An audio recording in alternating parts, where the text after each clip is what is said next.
padang rumput dekat kerajaan Cilandak, dua sahabat kecil tertawa dan bermain seolah dunia milik mereka. Waktu berlalu, namun senyum mereka tetap hangat di bawah cahaya sore yang lembut. Hingga suatu saat, kebahagiaan itu retak. Capuchina diculik, dan Tungtung hanya bisa terpaku ketakutan.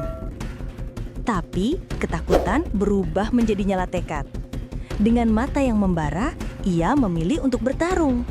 Ia mengejar, berlari melawan rasa takut demi menyelamatkan sahabatnya.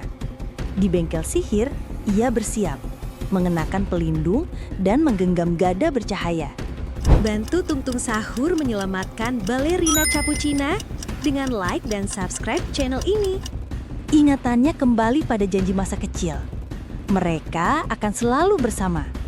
Dan kini, Tungtung Sahur mengambil langkah pertama menuju petualangan yang akan mengubah segalanya. Tungtung Sahur terus menembus hutan ajaib, menghindari tanaman ganas bercahaya yang menyerang dari segala arah. Gada sihirnya bersinar setiap kali menangkis. Namun di jembatan rapuh di atas jurang, ia terjatuh ke dalam lumpur hidup yang pekat dan berbahaya. Bantu Tungtung yang terjebak ini dengan like dan subscribe. Saat hampir tenggelam, tangan kuat menariknya keluar.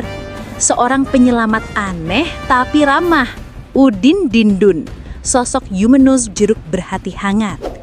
Di belakangnya muncul seekor kucing penyihir kecil bernama Meoji. Mereka bertiga pun bersatu melanjutkan perjalanan ke lembah Gema, tempat suara langkah berubah menjadi ejekan monster. Langkah mereka melewati tanah retak bersinar merah, penuh jebakan sihir. Dan akhirnya mereka tiba, berdiri di hadapan gerbang menara hitam yang menjulang. Mereka tahu, ini saatnya melawan. Di koridor merah menara yang gelap, Tungtung Sahur memimpin dengan gada bersinar di tangan. Meoji dan Udin Dindun mengikutinya diam-diam, menghindari simbol sihir yang berbahaya di lantai. Tiba-tiba, jebakan aktif. Semburan energi sihir meledak dari lantai. Mereka bergerak cepat, melindungi satu sama lain dari serangan sihir. Dinding runtuh, muncul penjaga batu raksasa, matanya menyala seperti lava. Udin Dindun berdiri menghadangnya. Di balik pertempuran itu, Capuchina terlihat melayang dalam kubah sihir hitam, tak sadarkan diri.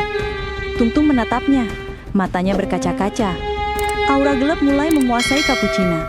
Mata lembutnya kini bersinar merah. Tubuhnya melayang di dalam kubah sihir hitam. Tiba-tiba, dari reruntuhan, ogre hijau menerobos masuk, mengaum buas. Udin Dindun melangkah maju tanpa ragu. Dengan kekuatan dari inti sitrusnya, Udin Dindun menyerang. Ledakan cahaya menghantam ogre dan mendorongnya mundur.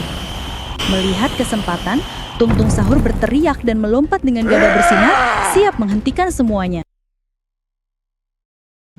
Di dalam kubah kristal hitam yang berputar aura gelap, Capuchina melayang diam dengan mata merah menyala.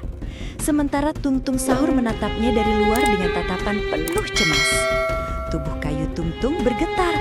Matanya berkaca-kaca saat ia menyadari sahabatnya kini dikuasai kegelapan. Tiba-tiba, Capuchina menerjang dengan tendangan balet berenergi hitam dan Tungtung menerima serangan itu tanpa melawan. Meski tubuhnya terpukul, Tungtung mengeluarkan kendangan mereka lewat suara lembut dan benda kecil dari masa lalu, membuka kembali pintu hati sahabatnya. Sementara itu, di tempat lain, Udin Dindun terus bertarung melawan ogre hijau yang mengamuk, menghindar dan menyerang dengan cerdik. Dengan satu pukulan kuat dari cahaya, Udin akhirnya menjatuhkan sang ogre hingga ambruk di tanah. Suara Tungtung akhirnya menembus hati Capuchina, membuat cahaya merah di matanya memudar perlahan. Capuchina pun tersadar, jatuh lemas di pelukannya. Dan meski lelah, mereka kembali bersatu di tengah reruntuhan.